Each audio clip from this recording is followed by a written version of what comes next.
हो गिराई हो गिराई चंद्रमा तुम्हारे मेरे सेवा में तलवारे जब दिल्ली के शासन पे कहना सरकार चलाए हाय हाय रे मजबूरी है भारत की मजबूरी अब माया में जरूरी हमें कोई और ना भाए जब दिल्ली के शासन पे रहना सरकार चलाए हाय हाय रे मजबूरी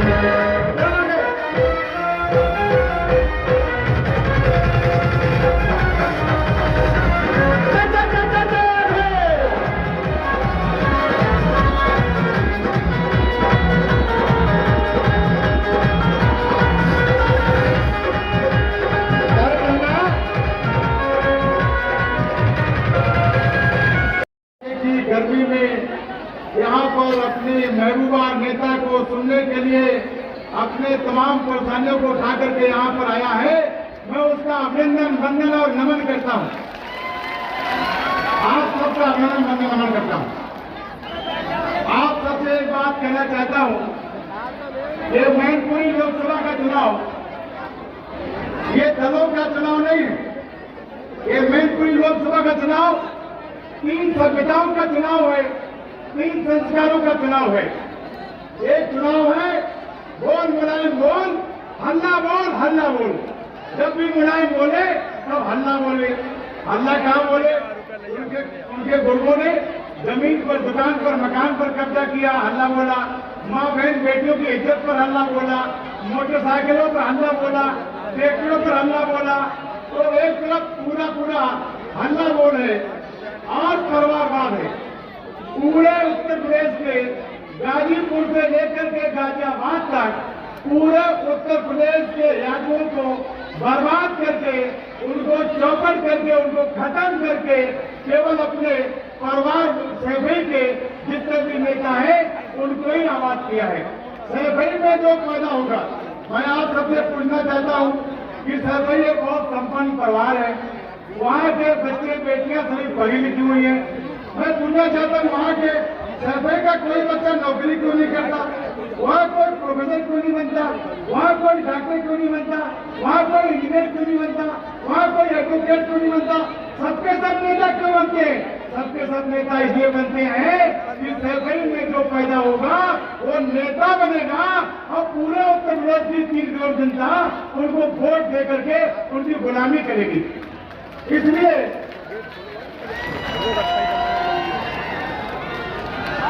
मैं यहाँ पर उपस्थित एक बात और कहना चाहूंगा। बहन मायावती जी ने हमेशा यादव का समर्थन किया है। मैं आप सबसे ये अपील करता हूँ, हमारी नेता हमारे बीच में है। मैं आप सबसे अपील करता हूँ कि हाथी के निशान पर बटन दबा करके भारी बहुमत से हमारे सभी प्रत्याशियों को करने का काम करें। बहुत बहुत धन्यवाद। जय हिंद। हमारे साथियों, आज हमारे आप देख सकते हैं ये कुमारी मायावती जी उतर रही है। हेलीकॉप्टर आ चुका है। हेलीकॉप्टर के साथ साथ नीचे उतरने का प्रयास धुआं उड़ा दिया गया है। देख सकते हैं आप। Bahujan Samaj party, Bahujan Samaj party, Bahujan Samaj party, कुमारी मायावती जी जिंदाबाद। बहन कुमारी मायावती जी जिंदाबाद। अन्य बहन कुमारी मायावती जी जिंदाबाद। बहन जी आप संघर्ष करो, बहन जी आप संघर्ष करो। बाबा साहब डॉक्टर भीमराव अम्बेडकर अमर रहे। बाबा साहब डॉक्टर BR अम्बेडकर अमर रहे। बाबा श्री काशीराम साहब अमर रहे। बाबा श्री काशीराम साहब अमर रहे। सूरज चांद रहेगा, जब तक सूरज चांद रहेगा। वोट हमारा, राज तुम्हारा, वोट हमारा, राज तुम्हारा। बहन जी आप संघर्ष करो, बहन जी आप संघर्ष करो, बहन जी आप आगे बढ़ो, बहन जी आप संघर्ष करो। बहन जी आप संघर्ष करो, बहन जी आप संघर्ष करो। बहन परिमार्टी जिंदाबाद, बहन परिमार्टी जिंदाबाद, बहन परिमार्टी जिंदाबाद, बहुजन समाज पार्टी जिंदाबाद, बहुजन समाज पार्टी जिंदाबाद। बाबा साहब अमर रहे, बाबा साहब अमर रहे, मानो काशीराम साहब अमर रहे, मानो काशीराम साहब अमर रहे, मानो काशीराम साहब अमर रहे। बहन परिमार्टी जिंदाबाद, बहन परिमार्टी जिंदाबाद, बहन परिमार्टी जिंदाबाद। बीएसपी की क्या पहचान, बीएसपी की क्या पहचान, बीएसपी की क्या पहचान, बीएसपी की क्या पहचान। बहन परिमार्टी जिंदाबाद, आप आगे बढ़ो, आप आगे बढ़ो। बहन परिमार्टी जिंदाबाद, बहन परिमार्टी जिंदाबाद। बहन जी आप संघर्ष करो, बहन जी आप संघर्ष करो। सर्व समाज के सम्मान में, सर्व समाज के सम्मान में मैदान में बीएसपी की क्या पहचान, बीएसपी की क्या पहचान। बहन परिमार्टी जिंदाबाद, जिंदाबाद, जिंदाबाद।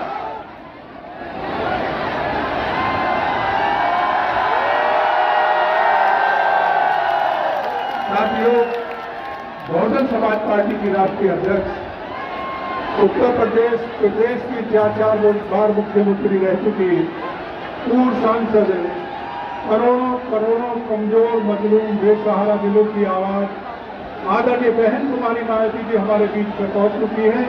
मेरी आप लोगों से पुरजोर अपील है कि उनका खैर मकदम करें, स्वागत करें। और अब मैं गुजारिश करूंगा बहुजन समाज पार्टी के मैनपुरी लोकसभा से प्रत्याशी शिव प्रसाद यादव जी, फिरोजाबाद लोकसभा से बहुजन समाज पार्टी के प्रत्याशी श्री चौधरी बशीर साहब, एटा लोकसभा से बहुजन समाज पार्टी के प्रत्याशी श्री मोहम्मद इरफान एडवोकेट साहब, ये आदरणीय बहन जी को तीनों साथी सोने का मुकुट पेश करके उनका सम्मान करें।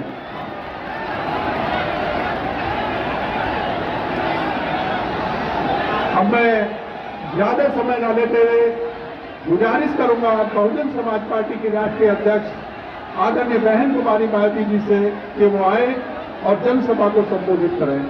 आदरणीय बहन जी।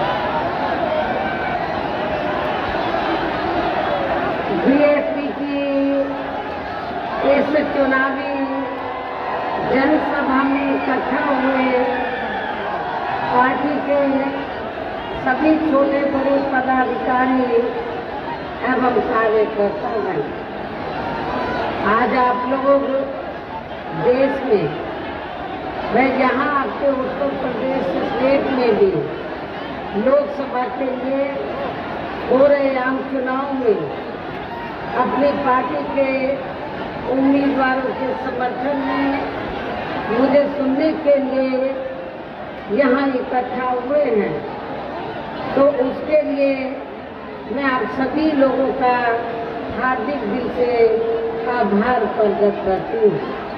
वैसे आप लोगों को ये मालूम है कि हमारी पार्टी, वैसे आप लोगों को ये मालूम है कि हमारी पार्टी ये चुनाव कांग्रेस, बीजेपी व अन्य किसी भी विरोधी पार्टी तथा गठबंधन आदि के साथ मिलकर नहीं, बल्कि अकेले ही अपनी पार्टी के बलबूते पर पूरी तैयारी व दमदारी के साथ ये चुनाव लड़ेंगे। इसके साथ ही हमने टिकट बंटवारे के मामले में भी सर्व समाज के लोगों को उचित भागीदारी दी। जिनको कामयाब बनाने के लिए अपनी पार्टी के लोग पूरे जी जान से लगे और इस संबंध में मैं ये बताना चाहूंगी कि हमारी पार्टी ने खासकर आपके मैनपुरी लोकसभा की सीट से, इसके बगल में एटा लोकसभा की सीट से, फिरोजाबाद लोकसभा की सीट से, तो हमने जिनको भी चुनाव के मैदान में उतारा है, तो ये तीनों के तीनों उम्मीदवार अपने अपने क्षेत्रों में, और यहाँ मैनपुरी लोकसभा के भी उम्मीदवार जो यहाँ से चुनाव लड़ रहे हैं, तो ये किसी को जिताने व हराने के लिए नहीं, बल्कि खुद रिकॉर्ड तोड़ वोटों के अंतर से चुनाव जीतने के लिए या चुनाव के मैदान में उतरे। विरोधी पार्टियां यहाँ प्रचार कर रही हैं मैनपुरी में कि बीएसपी तो किसी को जिताएगी, किसी को हराएगी, खुद जीतने वाली नहीं है, लेकिन उल्टा ही ना हो जाए।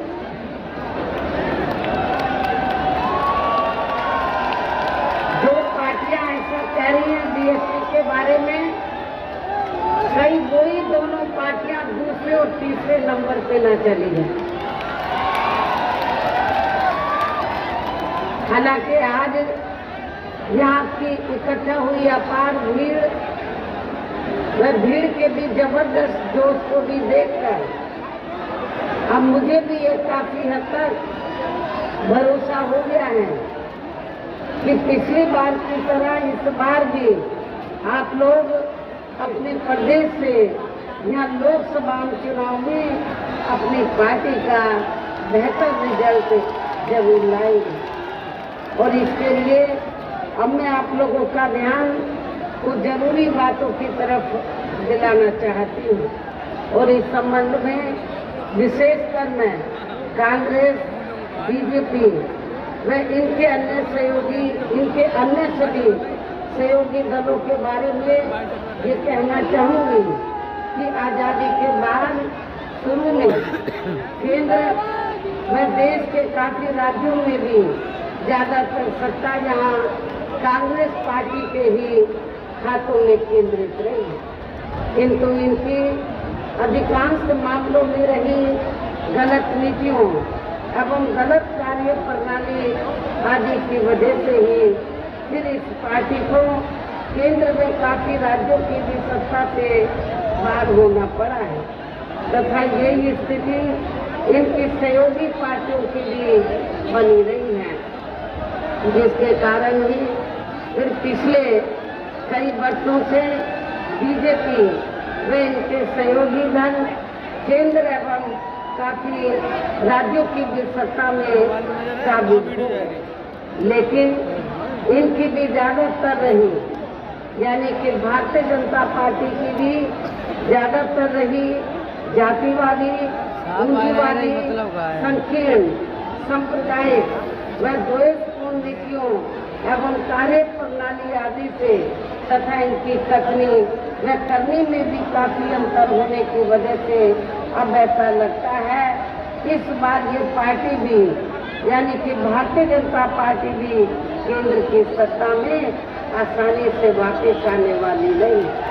बशर्ते यदि ये चुनाव इस बार फ्री एंड फेयर होता है तथा आम चर्चा के मुताबिक वोटिंग मशीनों में भी कोई गड़बड़ी आदि नहीं की जाती है, और वैसे भी इस बार चुनाव में इनकी कोई भी पुरानी एवं नहीं चल रही नाटकबाजी, जुमलेबाजी व गारंटी आदि काम में आने वाली नहीं, क्योंकि अब देश की जनता काफी हद तक इस बात को समझ चुकी है कि इनकी पार्टी ने अब तक देश के विशेषकर गरीबों, कमजोर तबकों, मध्यम वर्गीय एवं अन्य मेहनतकश लोगों को जो इन्हें अच्छे दिन दिखाने के असंख्य प्रलोभन भरे वादे किए हैं तथा अनेकों हवाई व कागजी गारंटी आदि मिली है,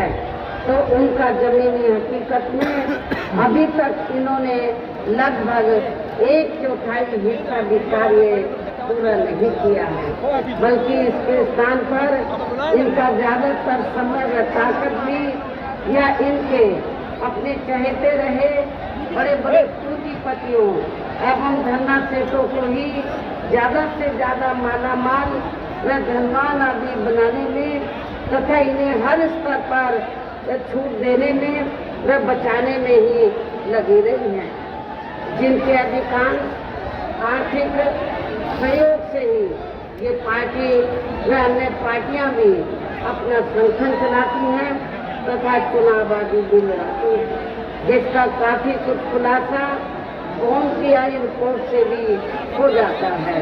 इसके साथ ही अब ऐसा लगता है कि कांग्रेस पार्टी की तरह ही बीजेपी ने भी केंद्र की तमाम सरकारी जांच एजेंसियों का ज्यादातर राजनीतिकरण ही कर दिया है। इसके अलावा देश के किसान वर्ग भी वर्तमान बीजेपी की सरकार ने शुरू से ही अपनी विभिन्न समस्याओं को लेकर काफी ज्यादा दुखी व परेशान रहे हैं और अभी भी हैं, जबकि यूपी में 4 बार हमारी पार्टी की रही सरकार ने इनके हितों का भी हर स्तर पर विशेष ध्यान रखा है। आज के उत्तर प्रदेश में जिस क्षेत्र में भी जो भी खेती होती है तो उनको खेती करने के लिए हमने समय से सस्ते साधन उपलब्ध कराए और उनकी फसल का भी उचित दाम दिया। ये भी आप लोगों को मालूम है। इतना ही नहीं बल्कि केंद्र में पूर्व की रही कांग्रेसी सरकार की तरह ही वर्तमान भाजपा सरकार में भी इनकी जातिवादी, हीन, सांप्रदायिक एवं पूंजीवादी सोच व नीतियों के चलते ही पूरे देश में सर्व समाज में से खासकर गरीबों, दलितों, आदिवासियों, पिछड़े वर्गों, मुस्लिम एवं अन्य धार्मिक अल्पसंख्यक समाज के लोगों का भी पूर्ण रूप से विकास व उत्थान आदि नहीं हो सका है। और इस संदर्भ में वैसे आप लोगों को ये मालूम है कि पूरे देश में यहाँ दलितों, आदिवासियों एवं अन्य पिछड़े वर्गों का सरकारी नौकरियों में वर्षों से अधूरा पड़ा आरक्षण का कोटा भी अभी तक पूरा नहीं भरा गया है। विशेषकर SC व ST वर्गों के सरकारी कर्मचारियों का पदोन्नति में आरक्षण भी अब काफी हद तक प्रभावहीन ही बना दिया गया है। और इससे भी ज्यादा दुखी बात यह है कि जब आपके उत्तर प्रदेश में समाजवादी पार्टी की सरकार थी तो इस सरकार ने तो इन वर्गों के कर्मचारियों का पदोन्नति में आरक्षण ही बिल्कुल खत्म कर दिया था। साथ ही केंद्र व राज्यों में भी विरोधी पार्टियों की रही सरकारों ने इन सभी वर्गों को प्राइवेट सेक्टर में आरक्षण दिए जाने की व्यवस्था किए बिना ही इनकी सरकारों के ज्यादातर सरकारी कार्य अब प्राइवेट सेक्टर के जरिए ही इनके बड़े बड़े पूंजीपतियों व धन्ना सेठों आदि को ही दिए जाने के कारण अब इनको पूरे देश में आरक्षण का बहुत कम ही लाभ मिल पा रहा है। इसी प्रकार इनका अन्य और मामलों में भी शोषण व उत्पीड़न आदि होना अभी तक भी बंद नहीं हुआ है।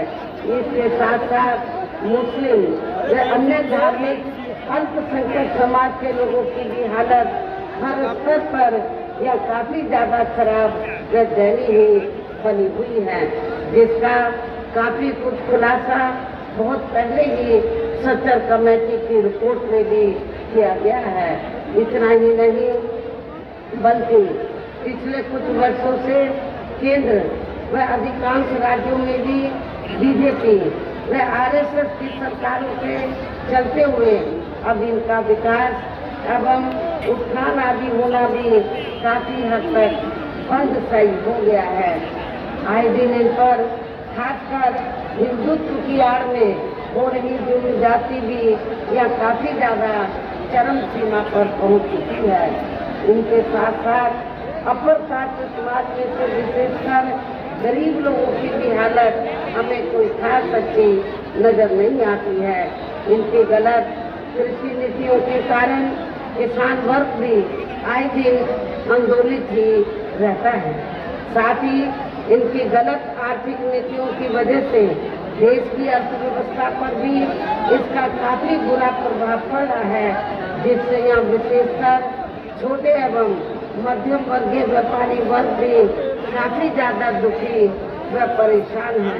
और अब केंद्र में पूर्व की रही सरकारों की तरह ही वर्तमान भाजपा सरकार में भी या पूरे देश में गरीबी, बेरोजगारी एवं महंगाई आदि भी लगातार काफी ज्यादा बढ़ रही है।